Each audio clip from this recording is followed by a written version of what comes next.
मेरे साथ जन अधिकार पार्टी के राष्ट्रीय अध्यक्ष पप्पू यादव मौजूद हैं। सरेआम पत्रकार की गोली मारकर हत्या कर दी जाती है बिहार के अंदर, और तंत्र कहता है व्यवस्था दुरुस्त है। व्यवस्था दुरुस्त है सर। मुझको तो मैं तो ये जानना चाहता हूं कि भट्टी जी को राइफल दिया गया, कारतूस क्यों नहीं दिया गया? आखिर कौन रोक रहा है?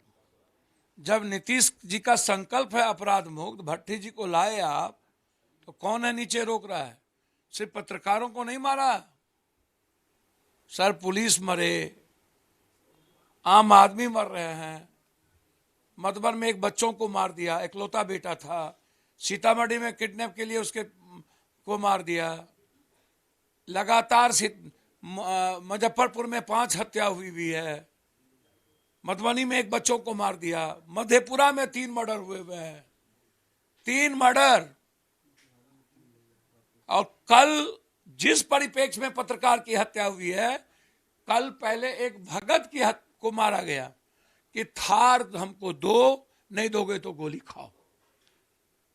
थार हमको दो, नहीं दोगे तो गोली खाओ। उसी परिप्रेक्ष्य में इसको देखा जा रहा है कि उन्होंने कलम तोड़ के लिखा था। 2 परिप्रेक्ष्य, या तो इसने मार दी गोली जिसने लिखा, या इसके एक भाई को भी मार दिया था गोली, गब्बर को, जिसके गांव हम गए थे, बेलसरा। उस क्रिमिनल की हत्या हो चुकी है, इसमें इसकी गवाही थी। तो 2 परिप्रेक्ष्य है। बीमल की हत्या के पीछे 2 परिप्रेक्ष्य। एक कल भगत जो जिंदगी मौत के साथ पूर्णिया में जूझ रहा है। अब आप सोचिए ना, रंगदारी, थार दो, नहीं तो गोली खाओ। सर, सवाल पत्रकार का नहीं है, सवाल पुलिस का नहीं है। आम आदमी या पत्रकार में किसी में फर्क क्या है? यह सवाल है। सवाल सर, कौन है नीलेश मुखिया को मारने वाला? अप्पू धप्पू राय कौन है? जो नाम आ रहे हैं ये वही लोग हैं ना जो बालू माफिया लोग हैं। ऐसे लोगों को हर पार्टी तरजीह क्यों देती है? ये सवाल सिर्फ सरकार पर नहीं कहिए या पुलिस पर मत उठाइए। हर पार्टी अपराधियों को, माफिया को संरक्षण क्यों देती है? कल 95% मुजफ्फरपुर लोगों ने बंद किया माफिया के खिलाफ। सर, भारत जलपान गिरी को जबरदस्ती छीन लिया है एक गरीब आदमी से। इन माफियाओं ने बोला ये मेरा है, और 3 नहीं, कई बच्ची किडनैपिंग होकर के जा चुके। हाजीपुर की एक बच्ची को कल गायब कर दिया, प्लेन से लेके चला गया। कल प्लेन से लेके चला गया, सारे फुटेज आ गए। इसी से जुड़ा मेरा एक सवाल है कि मुख्यमंत्री दिल्ली से लौटते हैं और एयरपोर्ट पे कहते हैं कि बिहार में तो अपराध कम हो रहा है। सर, मेरा सवाल अपराध कम और ज्यादा से नहीं है। मैं जानता हूं कि दिल्ली हो, मध्य प्रदेश हो, अन्य जगहों पर अपराध बहुत है। बीजेपी को बोलने का कोई राइट नहीं है, वो भी एनडीए की सरकार में थी। मणिपुर को देखेंगे तो अपराध का पता चल जाएगा।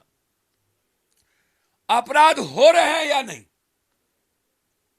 अपराध कम हो रहा है या ज्यादा है, आदमी मारे जा रहे हैं या नहीं। भट्टी जी जैसे कप्तान के मनोबल को कमजोर क्यों किया गया और किसने किया? यही मर्डरर, जिस मर्डर को 1 सप्ताह के अंदर मंटू शर्मा और गोविंदा को भट्टी जी अपने स्पेशल फोर्स से लाया है, इसके पहले समीर को यही दोनों मारा था। बाहर से बिल मिल गई, पुलिस ला नहीं पाई थी। भट्टी के रहने में एक परिवर्तन तो आया ना कि समीर को मारा तो ला नहीं पाई, बाहर से बिल मिल गया।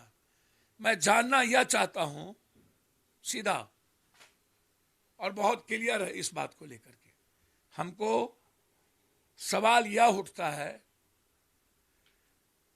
कि जिस सीआईडी का इंक्वायरी दिया गया शाही और समीर का, उस इंक्वायरी के बाद पब्लिक डोमेन में वो रिपोर्ट क्यों नहीं आई? मैं चाहता हूं पब्लिक डोमेन में आवे। और दूसरा, मंटू शर्मा, गोविंदा जैसे लोग का इनकाउंटर क्यों नहीं होता है? वो जेल में दादागिरी करने के लिए क्यों पैदा होते हैं?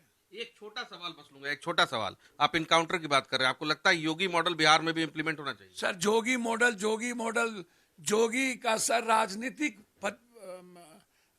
साजिश है। जोगी ने किसी एक बाबू साहब क्रिमिनल कोई जात नहीं होता है, जादव हो या राजपूत ब्राह्मण हो या भूमिहार, 100 या पासवान, क्रिमिनल इज क्रिमिनल, ये किसी जात का नहीं हो सकता है। क्रिमिनल के खिलाफ जंग लड़ने की जरूरत है। योगी ने सिर्फ अपने राजनीतिक प्रतिद्वंदी के साथ, चाहे वो हरिशंकर तिवारी हो, चाहे ब्राह्मण क्रिमिनल हो, चाहे मुस्लिम हो, उन्होंने किसी एक बाबू साहब क्रिमिनल को आज तक टच नहीं किया।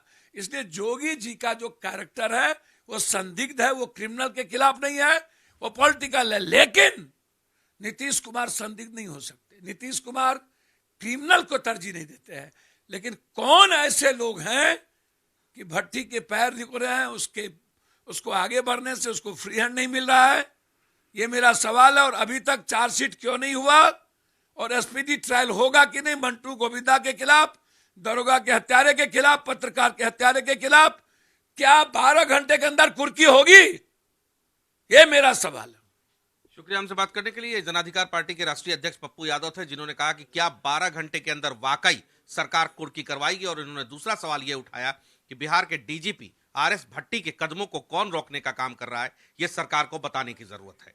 मेरे सहयोगी कैमरा पर्सन अभिषेक के साथ मैं स्वप्निल, जी मीडिया, पटना।